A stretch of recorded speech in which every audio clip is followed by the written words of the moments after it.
หอมโอ้โหหอมจังเลยหอมผักสะแยงเตะดังห้อยห้อยอยู่สบายดีสวัสดี FC ไทยลาวเบิร์ทุกคนทุกท่านเลยสายไทยดีนะครับสุดซองแม่เลี้ยงเดียวซะแนวเด้อพี่น้องสบายดีน้องจอมสบายดี FC นะสวัสดีจ้าสบายดีสแตมสบายดีคุณแม่มันทางในแต่มันไม่ได้ยินเลยสวัสดีทุกคนเนาะ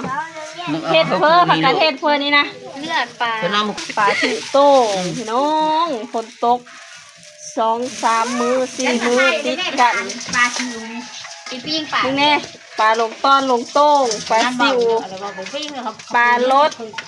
กระปูแน่ที่สาวจอมสิเอาปลาไปเสิร์ฟปิ้งปูนาปลาบุ้งเดือกระทังเขาเป็นไงทางอีปูนาเบิ้งประจับเลยทางอีปูนาปิจีโคกิกับปลาบุ้งไปมันไปปิ้งปลาปากเป็ดเอาเนี่ยปิ้งแล้วก็กินกับตำมะฮุ่งน้อย FC ป้าเอาไปมุกเอาไปก้อยกินพี่น้องหลายคนได้ฮักอีจำได้ข้อนั่นแซมได้กระปูน้อยเอาไปกินกับตำมะฮุ่งกระปูน้อยนะข้าวรสสะอ่อนไทยได้พี่น้องเอ้ยเด็ดโหอ่อเนาะปลาซิวนี่มุกเสือผักสะแยงอ้าวโอ้มึงโอ้คอยมกเสือผักเสือแยงแล้วก็เสือผักนักตู้มกเสือเบอร์ตองหอมๆเนาะนี่เลอะหรอเราค่อยไม่ได้จะได้ค่อยจะบ่มสะอ่อนเนาะเพราะนั้นพอคิดโป้เขากินอยู่เพราะมันรสต้านมันเสือถ้วยกันเสือมันก็บอกกับน้องก็ยำถูกนั่นแหละไม่ช่วยเยอะจริงเนี่ยกุ้งก็มีได้นี่นี่กุ้งก็มีนี่กุ้งฝอยอะไรกับมีปลาเห็นปะอะไรกับมีปลาเห็นลมเฮาโลกุกปลาสิวนะหัวเด็ดโหนี่แหละนี่ไว้ได้ช่องก็ชอบเข้าแล้วยางมาอันนี้นะปลาคอ18เอาไปเสื้อเนี่ยไปปิ้งสาวจอมสาวสวยสิไปปิ้งไปปิ้งเดี๋ยวสิขึ้นไปปิ้ง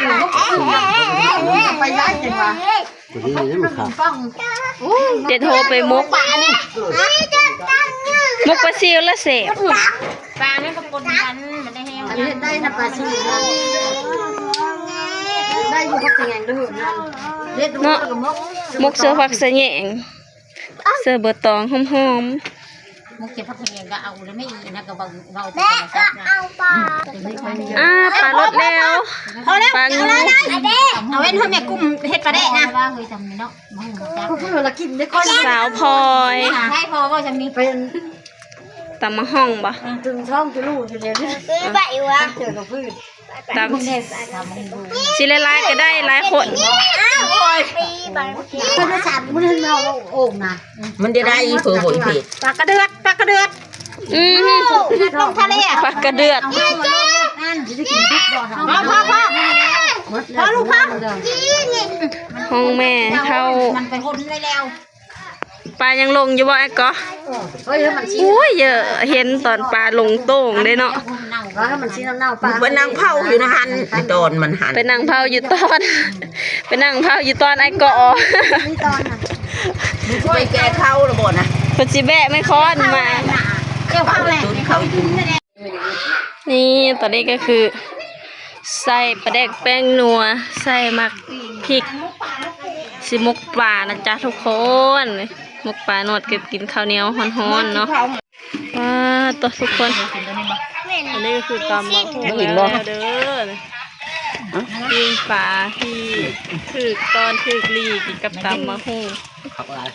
ข้างอีลีมาเด้อพี่น้องกินนำกันหลายคนอีกคือเก่าเช่นเคยเนาะกินกับญาติพี่น้องกับสาวลาวสาวสวยกินกับญาติพี่น้องรวมกันแซ่บ ใส่ผักสะแยงเนาะใส่ผักสะแยงแล้วก็ผักพริกล้อนำโอ้ยกัดกับข้าวฮ้อนๆใส่ผักสะแยงหอมๆก็ใส่ผักนางตู้สิมกใส่อันนี้เนาะใบตองเนาะทุกคนถ้ากินนำกันกับสาวผู้ไทยเด้อสิมกกินกับอาหารแหล่งเด้อทุกคนดิสิปั้นกับข้าวเหนียวฮ้อนๆหอมๆห้อยๆมกปลาซิวบ้านเฮากินหอมห้วนห้วนขึ้นมาเลยเด้อ FC เด้อโอ้ยนึ่งข้าวเหนียวฮ้อนๆตุ้ยใส่จักบาทหนวดปันเลาะบานโอ้ยจังเป็นเสียบเนาะพี่น้องสิสุกแล้วเด้อนะมุกนะสิสุกแล้ว ข้าวอยู่นาอยู่นาก็บ่มีข้าว โอ้ เกี่ยวย ไปยับโต้งมาใหม่ๆนี่สาวนัดไปยับโต้งบ่นัดป้า พยายามตรงไอ้กอมันเอาไปเผา 2 4 5ไปเผาฉันไปถ่ายคลิปนั่นนี่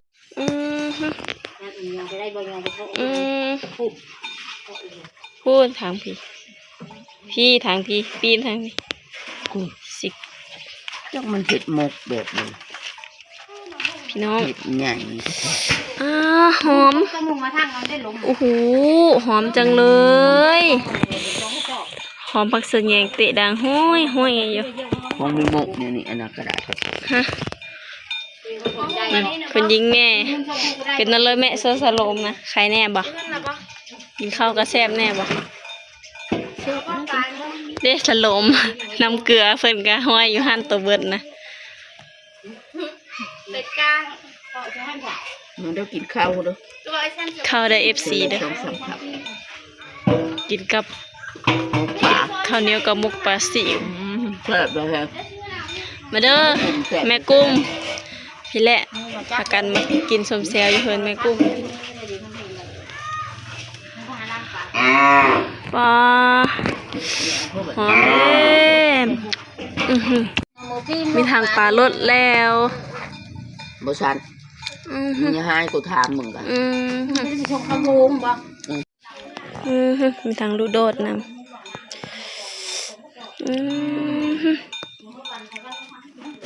แบบหอมผักขยังนะแม่มีแหงยาวๆ ตรงหอมเขาเนี่ย กินไล่ๆตกทั้งวันทั้งคืน2-3 มื้อเลยทางคุณน้ำท่วมเลยน้ำกะขึ้นโอ้ยอุกอ่างคนกระตกแห้งพายุกะสีเข้ามาวันที่30คือเนาะน้ำสีท่วมเข้าสำหรับคลิปนี้ก็บ่มีหยังหลายเนาะฝนตกแห้งแล้วก็ป่าลงลี่ลงต้อนพาพี่น้องมาสมมากินมกปลาซิวเนาะพี่น้องอาหารแซ่บอาหารอีสานบ้านเฮาพี่น้องขอขอบคุณหลายๆเด้อสำหรับคลิปนี้ก็